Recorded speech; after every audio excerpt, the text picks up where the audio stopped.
Hello everyone, welcome back to Cello from the Beginning. This is the very first lesson, and it is a lesson on the parts of the cello, naming and identifying them. So we're going to start from the very top of the instrument and just work our way down, learning what each thing is called and what it does. So, the very top of the instrument, this part is called the scroll because of how it is shaped.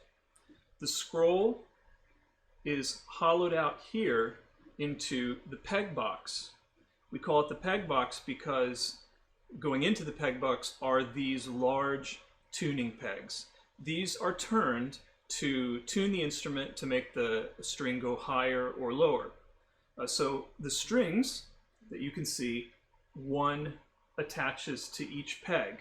I'm going to bring this in a little closer so that you can see what happens next. The strings come from the peg and go across this piece right here. This is called the nut. It elevates the string slightly over the fingerboard. You have to have a little height so that when you push the string down, it can actually go down and contact the fingerboard. So this is the fingerboard, so-called because that's where our fingers press. Now, the fingerboard is glued to the neck of the instrument. That's what we call this part here.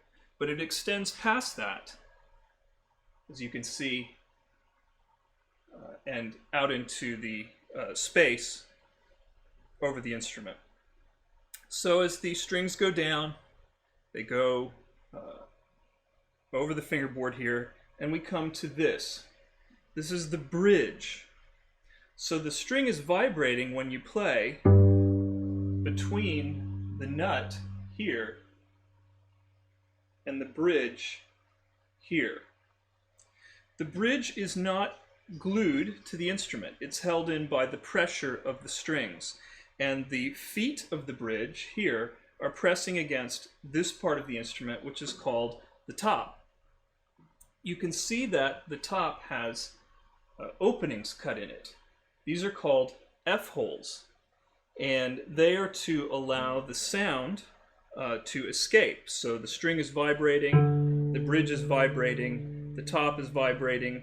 Inside the instrument, which you won't be able to see, is a sound post, which is a essentially carved dowel that braces the top of the instrument to the back of the instrument and communicates those vibrations from the top to the back, vibrating the air, which then comes out the F-holes. As we continue on the journey of the string, it crosses the bridge and finally attaches here at the tailpiece.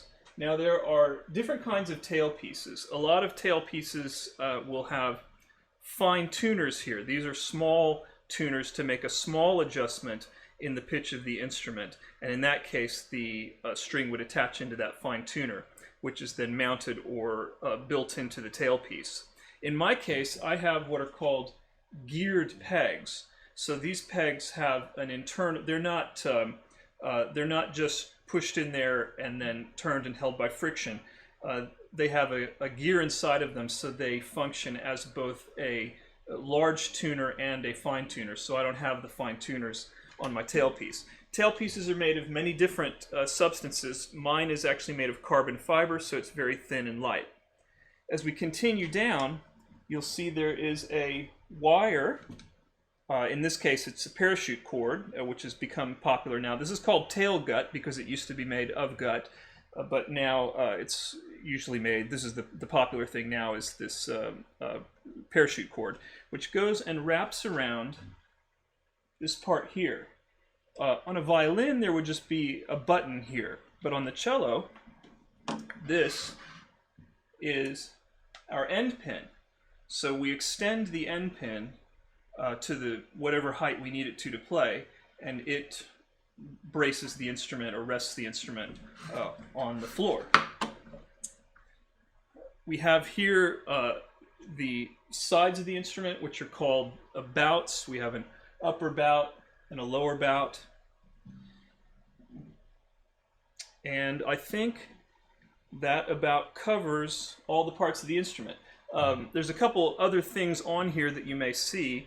This is a mute, a rubber mute, so it slides up here over the bridge and it dampens the vibrations of the instrument and changes the tone, which is called for in some kinds of music. This is a particular kind of wolf eliminator, which helps with a particular note on the cello that often has, just because of acoustics, has a weak or a false sound. And we'll talk about that more in another episode when we talk about the modifications that we can make to the instrument using gear. So that's the parts of the cello. Now, in the description of the video below, there is a lesson and a worksheet. The lesson has a picture of the cello with all of these names printed on it, and the worksheet is the same picture but without the names, and you can practice writing, learning those names and then writing them in and seeing how you do. So we will see you in the next lesson.